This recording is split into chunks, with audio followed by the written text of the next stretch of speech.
This is all wrong. I shouldn't be up here. I should be back in school on the other side of the ocean. Yet you all come to us young people for hope. How dare you! Boring.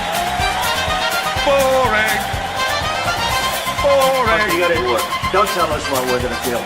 We're trying to solve a problem. Don't tell us what we're gonna feel. I'm not telling you. Because you're in no position to dictate that. That's exactly what you're doing. You're in no position to dictate what we're gonna feel.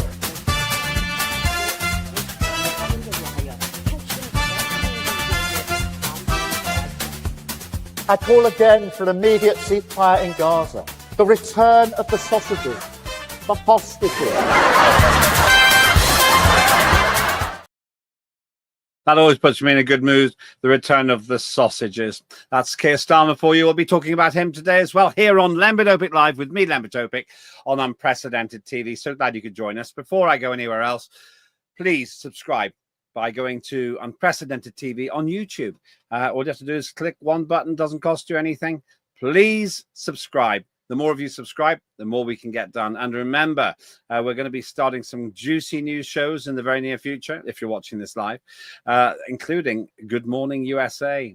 We were talking about various things to do with the station with Sarah Evie Clark, who will be the anchor for that, all the way from Dallas. All the way in Dallas, if the United States is where you happen to live. So that's coming up, and so many other shows as well. I've also been at a film festival, and that's been fascinating. I'll talk more about that with somebody from the film festival this week, so that's also to come. And we might be getting some of their absolutely outstanding output for Unprecedented TV, some full-length features and some short films as well. All of that to enjoy here on Unprecedented. But for now, let's talk about something which has been getting more and more attention if you're watching this live, and that's the peace talk scenario about Ukraine. Donald Trump is exercising a great deal of pressure on the various protagonists. America has come up with a 28-point peace plan, and quite rightly, they're talking with the Russians about that. The Europeans and Zelensky and Starmer trying to muscle in on it. They're all irrelevant in my view. Zelensky's got a little bit more relevance because he actually lives there, though he has mucked up his own war effort. But as for Europe and the UK, I don't think they're very relevant. We'll find out with my guest, Warren Thornton, in a few minutes what he thinks. Well, the 28-point peace plan introduced by America has now been countered by what I think is a 22-point peace plan by Europe. They even have to ape that. But how important is it? To what extent does the head of NATO, the very odd, in my view, Mark Rutte, have any say on it? Keir Starmer flew away again. Great to see he's no longer worried about his CO2 footprint. That's because we've done the climate emergency. That cult is now pretty close to being in the dustbin. But he's still trying to get some kind of international relevance by turning up for these kinds of events. But does Europe have any say in the matter? Does the United Kingdom have a voice? And what about Zelensky? Is he a busted flush? I tend to think he is. Maybe Warren feels differently. And how will this end? Or will the Russian meat-grinding war machine just simply carry on since they are gaining ground? It's a bloody battle, that has to be said. A very, very bloodthirsty conflict. But when you're winning, you're perhaps under less pressure to stop than when you're losing. But you wouldn't think that when you listen to Zelensky and his little buddies in Europe who keep saying, fight, fight, fight. Now, where did I hear that before? So at any rate, at this stage in the week, we're looking at further developments and quite speedy ones. Perhaps by the time you're watching this, things have developed even further. But joining me today, as always on a Monday, it's Warren Thornton. Warren, who is an investigative reporter and a former sniper, a man who fought in the Falklands. That's right, isn't it, Warren? It is, yep. So you're much more qualified than me to talk about the battlefront. But let's just start, first of all, with the big picture. How's Ukraine doing? If you watch the ministry, do you think they might be winning? It's doing spectacularly badly. Kupiansk has fallen this weekend, of course, and Siversk, which is another area that, shall we say, of some significance, is close to falling as well. And once Siversk falls, and of course Prokofsk is pretty much there. Minor Rad is completely encircled. There's a few hundred left fighting there. They then can push north, and then they can push either east from Pokrovsk, or they can literally from Seversk, they can push west, and that either way they will complete what will be a massive encirclement of literally the areas that they haven't captured in the Donbass, which will be Slavyansk and Kramatorsk. That's all quite confusing. If we can get the map up, maybe you can explain to us what the story is here. Oh no, that's not it. I think that's something to do with part of the conversation we're having a bit later on. Can we just get the map up of Ukraine, please? Big picture you're saying though is that they're losing, that Ukraine is losing, and there's the map there. So Ukraine is losing, and it's losing handsomely, you're saying? Heavily. So if you look at the map where it is at the moment, you've got Donetsk there. So halfway between Donetsk and Luhansk, you can see that little just above the N. If you go just above the N of Donetsk, you can see that little point coming out there. That little pocket there, that's Pokrovsk. And of course, you can see the L of Luhansk there. Now, if you draw a straight line from that point to the one in Donetsk that I've just highlighted, that is where Kramatorsk and Slavyansk are. And that, of course, is the area that they could cut off and make a huge cauldron out of. And they've done that before, you've said, essentially. They're systematically isolating and then either exterminating or capturing the soldiers, depending on the response. Yes, absolutely. They've done it in Bakhmut. They've done it in Avdiivka. They've done it, should we say, up in the region, in their own regions as well. Of course, when they had that incursion, that idiotic incursion into Kursk.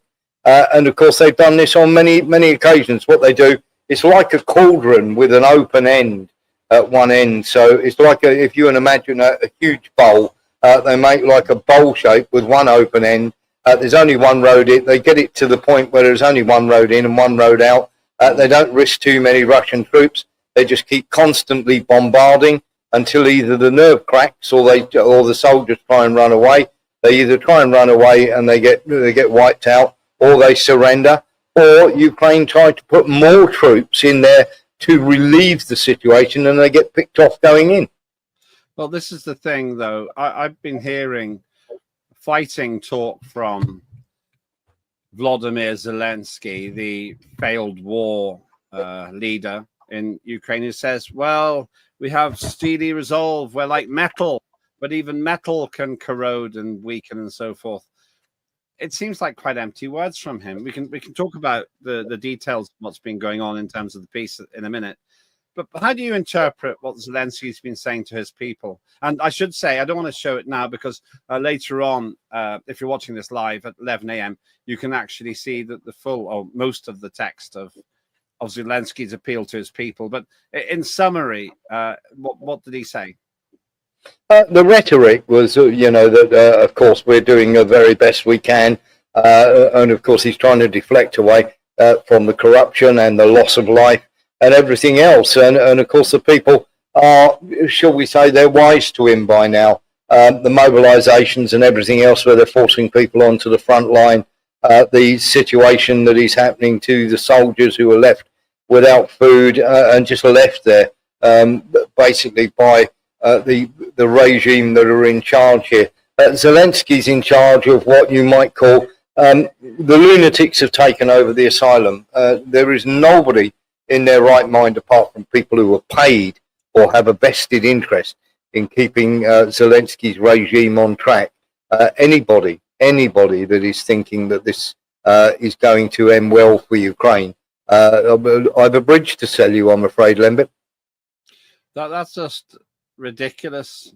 That this is my opinion. Of course, viewers can have a different view, but it's ridiculous to think that such a terrible performance can be reversed. I'm told that roughly at the time of broadcasting, 1/5 of Ukraine is now in Russian hands. Is that right? Yes, it absolutely is. But the thing that really breaks them is many people go, oh, Russia haven't moved. And what they'll use as propaganda is Russia haven't moved anywhere. Well, they don't need to, because they keep throwing Ukrainian soldiers at the Russian lines, and they keep picking them off. And remember, territory doesn't shoot back. That's the problem, Lembit. Yeah, well, that's a very good phrase. Territory doesn't shoot back. Yes, I haven't heard that before, but it's fairly obvious.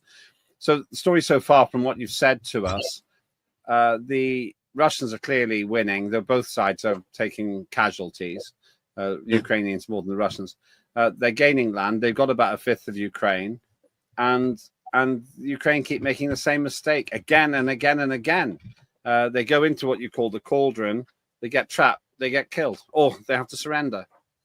Yes, yeah, absolutely. How it basically happens is they'll go and grab somebody off the street. He doesn't want to be there, so he might suffer a beating. Then he'll go to a barracks or a holding area for about a week, where he'll be given a rifle or a gun or whatever, and he'll be then thrown onto the front line, dropped off, and they're left to their own devices. Hold the line, don't retreat. And of course, if they do retreat, then you find that their own side are more than willing to pick them off. In fact, we've shown video after video of drones that execute their own soldiers for even surrendering. So it is an incredibly difficult scene for Ukrainians, and many ordinary Ukrainians are dying. And of course, we're seeing lots and lots of rhetoric, aren't we, online, saying, oh, Ukraine fighting for democracy and freedom. They're not. The people that are online are not these people that are going onto the front lines to fight the war. Many of these, shall we say, X is now publishing half of where these people are, and most of them are either in the UK or they're stuck in call centres in India. It is quite incredible. Really? Yes, yeah. I suppose your first priority on the front line wouldn't be to enter social media, would it, really? No, it absolutely wouldn't be. And of course, these people have no compunction whatsoever. They're paid to do a job, and their job is to, shall we say, push the propaganda of this war. It's very much akin to what was happening in the 1930s, when there was a certain gentleman going on the radio saying, we're pushing here and we're pushing back the invader here, and all the time he was sitting in a bunker. And this is pretty much what's happening to Ukrainian troops. So let's get to the brass tacks here. There's been a lot of development which could even invalidate this program within a day or two. But and it'll be interesting to compare with what we say with what happens. 28-point plan from America, and it's an interesting one, because essentially they're saying that Ukraine loses land, no NATO, and Russia back in the G8. What is in Trump's 28-point plan to end the war? Volodymyr Zelensky, said he would speak to Donald Trump in the coming days to work on the plan. Now, essentially, remind us, what are the three demands of Russia? So the three demands of Russia are very, very simple. It's no Ukraine in NATO ever, to demilitarize the Ukraine, and, of course, denazify it as well. That denazification point is an interesting one. You don't tend to hear that very often in the British mainstream and the Western mainstream. Tell us about that. Well, the whole idea is that most of this, or the Azov battalions, as you can see on the right-hand side there, you can see the trident on the flag. Now, the whole idea is that the Azov battalions, and indeed Sersky and Zaluzhny, who is in Britain as the ambassador, are very much, shall we say, akin to this ideology, which is about as far right as you can ever get. And of course, what we're looking at here is very much Bandera, who was many people call him a Nazi collaborator, and of course the Galatian Regiment and everything else. These are, they have torchlit parades, and it's very much akin to the 1930s Germany that they had there, and many people carry the tattoos, the insignia, and the shoulder flashes, and that includes Zaluzhny, and includes, of course, Sersky, who is Zelensky's right-hand man. So, Azov bad in your view? Oh, they're absolutely appalling. There is no question whatsoever the ethnic cleansing that they were carrying out between 2014 and 2022 when the Russians went in. Now, don't get me wrong, the Russians could have gone in simply because they were fed up with NATO doing what they were doing, expanding east and everything else. But certainly the Azov battalions gave Putin every excuse to go in by killing Russian-speaking people in the eastern Donbass for about 7-8 years.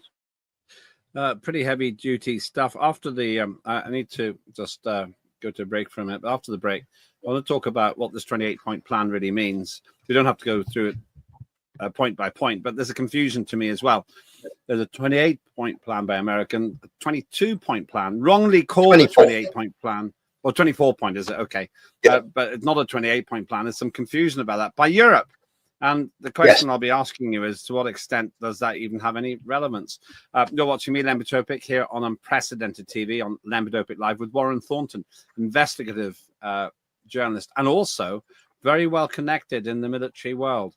Somebody who's very well connected with the problems of our world is Claire Dyer, with dire consequences. She had if you're watching this live, she had a demonstration over the weekend in her part of London.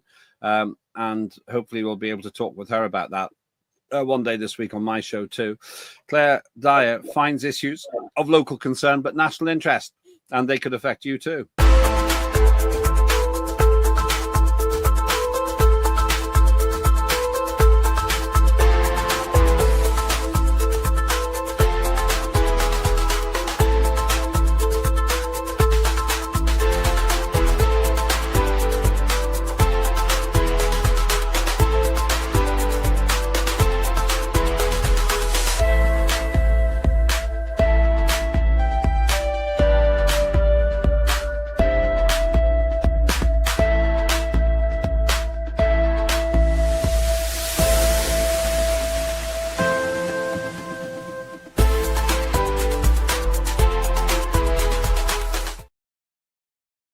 That's Dire Consequences with Claire Dyer. She's an absolute star.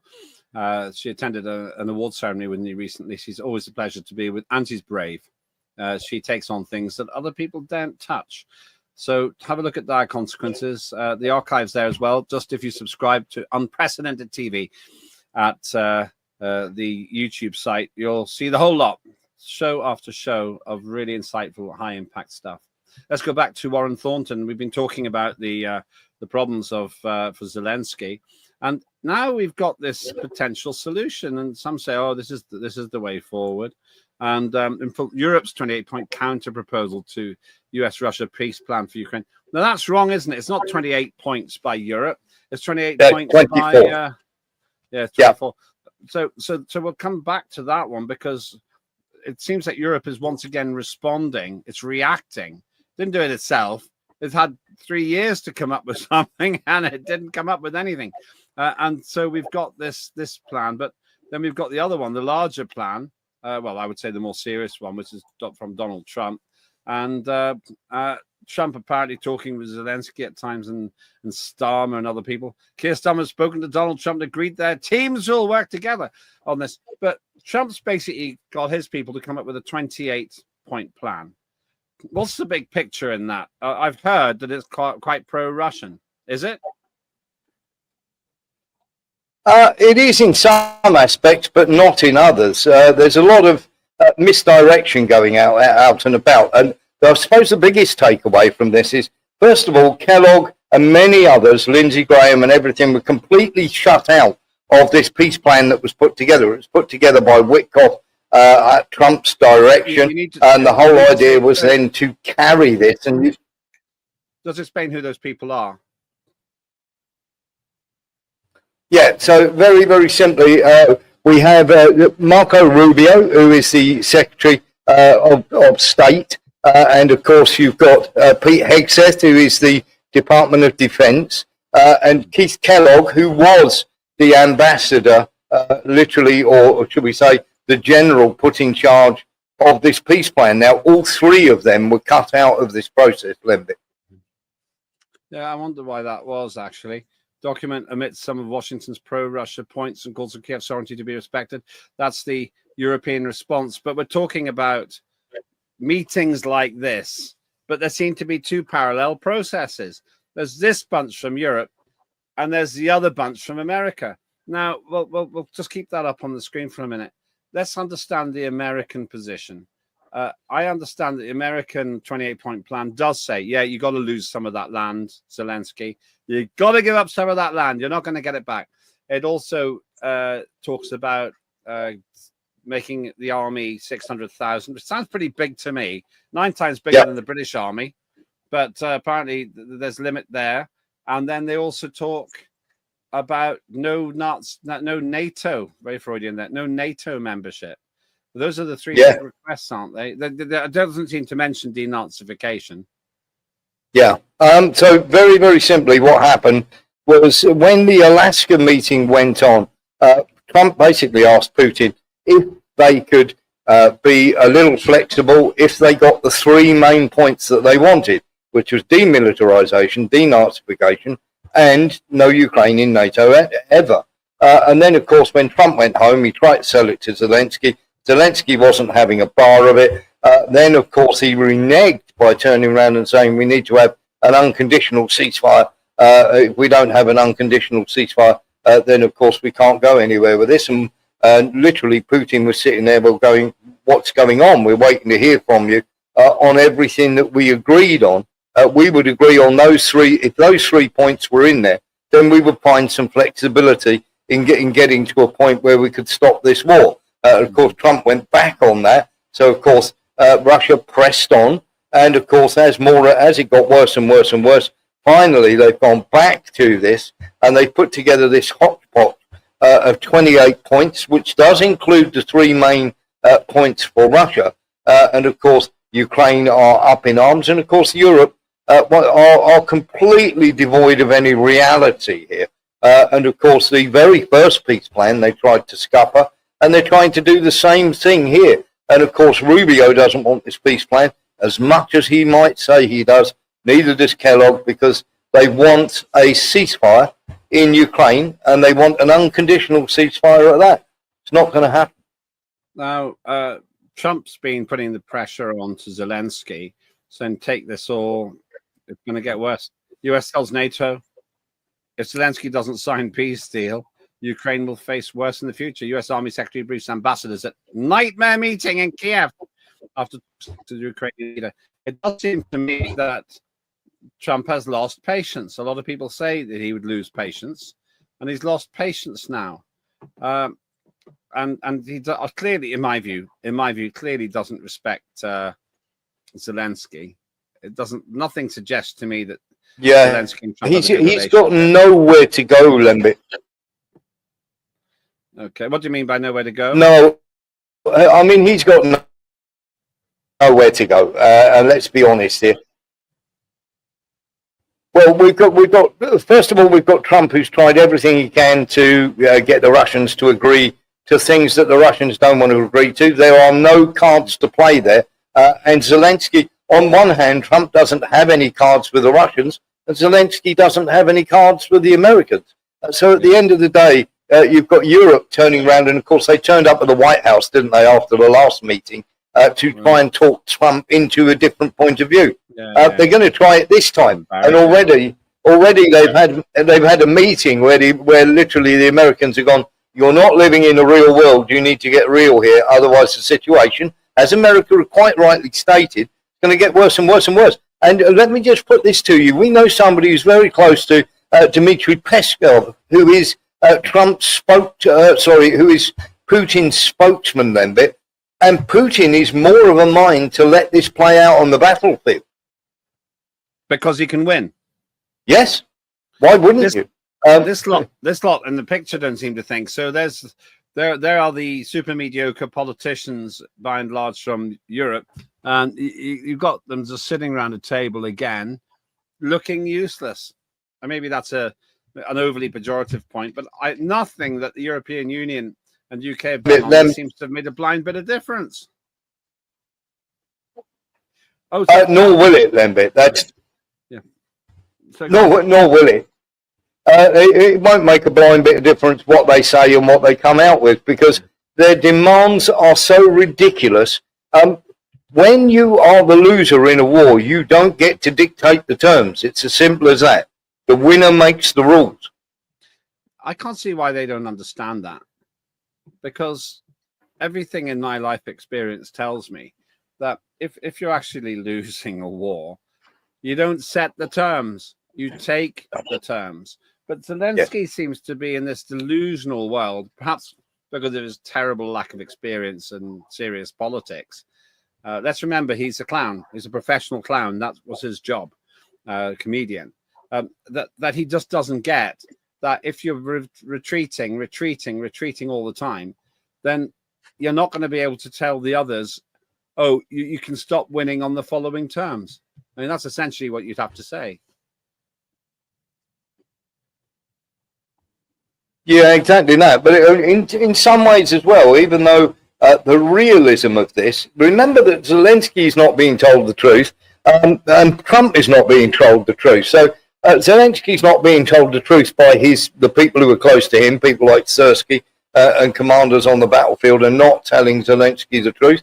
And of course, Sersky and many others are turning around and telling Kellogg that, things aren't very good. And Kellogg, of course, is lying through his teeth as well, telling Trump that, Ukraine are doing fine. They just need more weapons. They just need more money. And of course, people are going along with this. But the reality of the situation is decent, ordinary Ukrainian people are dying. Ukraine are losing massively. There was an exchange of bodies just the other day. 1,000 Ukrainians were returned to Ukraine. 30 Russians were returned to Russia. That's how bad it is on the front line.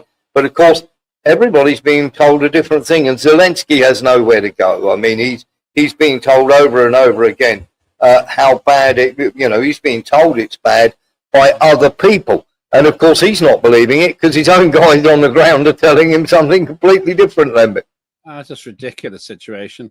And then they got this plan. We won't be able to read it, but to give you an idea of how dull it looks. There we are. There's a 24-point European counter proposal in full. Now, we'll go over that in full detail on the rerun of your show at 11 a.m. GMT today. But as I'll put that up there, people want to freeze frame it. They can read it. What are the main differences, would you say, between the 24-point EU plan and the 28-point US plan?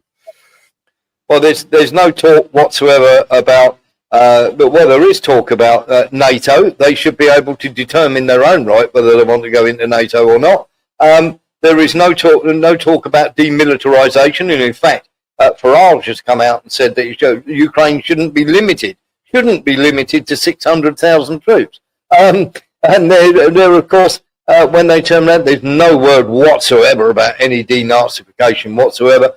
There is lots of talk about there should be an unconditional ceasefire straight away, and we won't talk about any territorial gains until that ceasefire is completely done. There has to be security guarantees with NATO troops going in and everything else. So it is just a complete nonsense. And I think there is probably only one point. There is only one point in that 24-point plan that they have come up with that the Russians are likely to agree to, which won't happen anyway because Hungary and Serbia do not want Ukraine in the EU.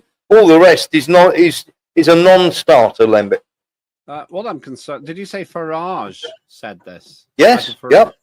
That's interesting. Yes. Tipped to be the next Prime Minister of the United Kingdom. It seems to me there's an opportunity for substantial differentiation on this one for Reform UK versus the legacy parties, but there we go. But there's a problem with what you said here. They want the Ukrainians to come into the European Union, but they're corrupt. You got corrupt stories coming out all the time. Here's one. Zelensky sanctions former business partners. $100 million fraud scandal rocks Ukraine. This November 14th. Yes, you wouldn't imagine any country with this reputation for corruption could possibly be allowed in to infect the financial systems of European Union. But suddenly, that's all thrown into the fire for political reasons. Yeah, absolutely. Or it's all gone down the golden toilet, as they should say. And of course, there is this golden bathroom, isn't there? But of course, we're looking at Mindich, who is one of Zelensky's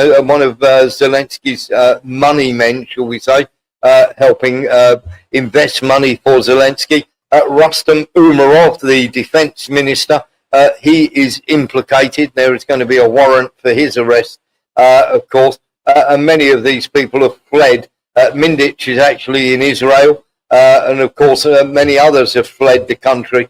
Of course, this is all down to NABU, who are the Americans control the anti-corruption unit in Ukraine called NABU, and of course Zelensky tried to take that back in-house and have Ukraine run it, and very quickly the Americans shut him down by saying no more aid. So of course he couldn't do that.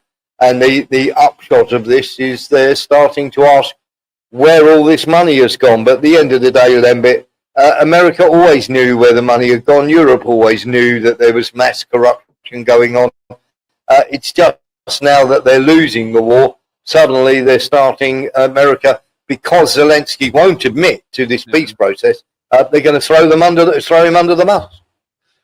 It's interesting that you say that, because Simeon Boykov, who seems to be well clued up on it as well, he's been highlighting these fraud stories, and they're all over the world in the press, all over the world. And you wouldn't dream of having such an apparently corrupt regime in the European Union. Can't they see that if they do bring Ukraine into the European Union without getting it sorted out, they're just bringing this horrendous level of fraud? Or somebody from Ukraine's government can phone me up and say that this isn't true, and I'll give you airspace if you want. Or, you can broadcast your retraction of what I've said, and if you're persuasive, I'll retract what I've said too. But I don't think that's going to happen, Warren, because everybody assumes that Ukraine's got tons of corruption going on.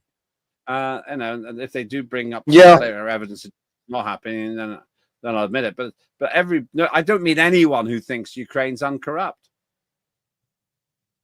Yeah, absolutely. Ukraine is probably the most corrupt country out there. But you've also got to remember, in the world that we're living in, Lembit. Now, don't get me wrong, the Russians did this to sort of embarrass the European Union.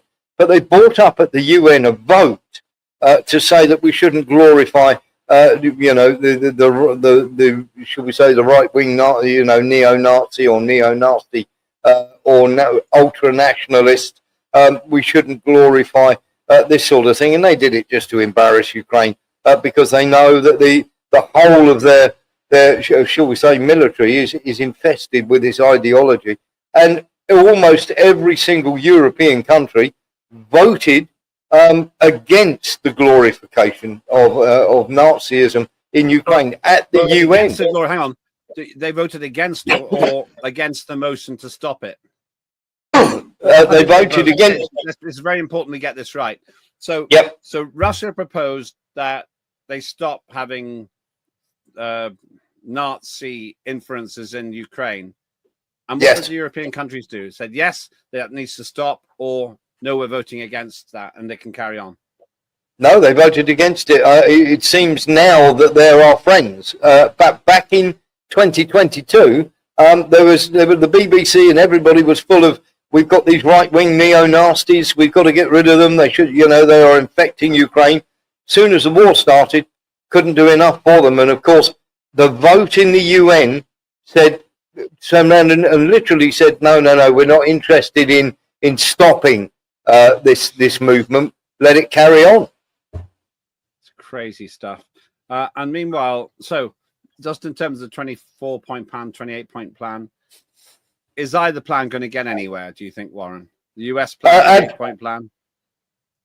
Okay, so the US plan, it's a little bit in there for everybody and a little bit of nothing. There's probably about 10 points, Lembit, in the 28-point USA plan that you could say that both might agree on, but there's nothing substantial there. The European one, there's probably 1 point they could agree on. It's an absolute nonsense and irrelevance and should be dismissed straight away. Have the Americans got the power to do what it says here? Just let them hang and suffer even bigger defeats? Can America cause that? Because Europe's buying weapons from America. What a great deal that is for the States. They sell Yes. Europe the weapons. Europe gives them, as far as I can see, for free to Ukraine. Well, there's two things that can happen here, Lembit. Either the Americans, because we've already seen Trump start to walk back by saying, "Oh, it's not set in stone." There's room. There's wiggle room here on both sides of the aisle. Now, if he gets lots and lots of trouble from the neocons, from Rubio, from Witkoff, from Lindsey Graham, who start to turn people against him, then Trump is going to backtrack on some of that stuff that he's given concessions to the Russians and start to harden his stance again towards Russia, like he did the last time they had the peace process in Alaska. And we'll just go round and round again, and the Russians will just keep taking territory, Lembit. Well, this is it. So let's make a couple of predictions before we finish. That's looking pretty bad for Ukraine at the moment, isn't it? There's a lot of land being lost. Surprisingly small number of Ukrainian civilian lives, but an awful lot of Ukrainian military being killed. Why would Russia be in any hurry to stop this if they can win the land they want through military means? Yeah, they absolutely are not in a hurry to stop it. In fact, Putin's quite happy to let this play out. Remember, he doesn't gain much if they walk away. If they freeze it, I mean, they're talking about freezing the conflict in the Donbass. Now, the Russians are never going to agree to that because as far as the Russians are concerned, anybody that's left in the Donbass is going to be killed by the Ukrainian nationalists. So they don't want the Donbass to be occupied by Ukraine at all. Well, I remember that Putin said, "Give us what we want, we'll stop fighting." And Zelensky said no. And Putin more or less said, "All right, well, we'll take it then." And I saw in your program. And of course. Go on. Yeah, I mean, let's be honest here, Lembit. This war could have been stopped many moons ago. In fact, Jens Stoltenberg, the former head of NATO, turned around and said that there was a peace deal on the table that would have been much better for them. And if they carry on, the situation, America are absolutely right on this point. If Ukraine carry on, the situation's only going to get worse. And as for NATO, as for the Americans, unless the Americans go in, you're going to hear lots and lots of talk from the European Union. The idiots in the EU circus they're going to talk a good game, Lembit, but they're not going to put boots on the ground. Thank you so much. That's Warren Thornton. Before we go, actually, can we just talk to Warren again? Thank you. Where can people find out more about your shows, Warren? Certainly, if they head across to Patreon and type in Warren Thornton, they'll be able to find us there. They can always also find us at warrenthornton.com. We do a show Monday to Friday, 6 p.m. to 8 p.m. And, of course, on Sundays at 7 p.m. to 9 p.m. with the wonderful Lembit Öpik from Unprecedented TV. And we have a non-aggression pact. We don't tend to broadcast when you're on air from 6 till 8. And it's always a pleasure to be on your show. So at 11 o'clock today, if you're watching this live, 11 a.m., you can see a longer version of the sort of conversation we're having. Goes into more detail and some fascinating clips as well. I wonder what you think. Do have your say on X. Very interesting to hear your views as well. You maybe disagree. We're a free speech channel, so we don't find that in any way offensive. Also, do please subscribe at Unprecedented TV on the YouTube channel. It doesn't cost you anything, and you'll find close to 600 shows there already, and getting more and more every week. And if you've got ideas for shows, do let us know as well. And a big thank you to SIFA, SIFFA, the International Film Festival, which I've been honoured to be involved with, which is continuing in London this week. We're discussing things with them. Maybe we can get some creative output from them as well. In the meantime, thank you very much for watching. Thanks to the team. Thanks to Warren Thornton at warrenthornton.com. I'm Lembit Öpik. This is Lembit Öpik Live on Unprecedented TV. I'll see you soon.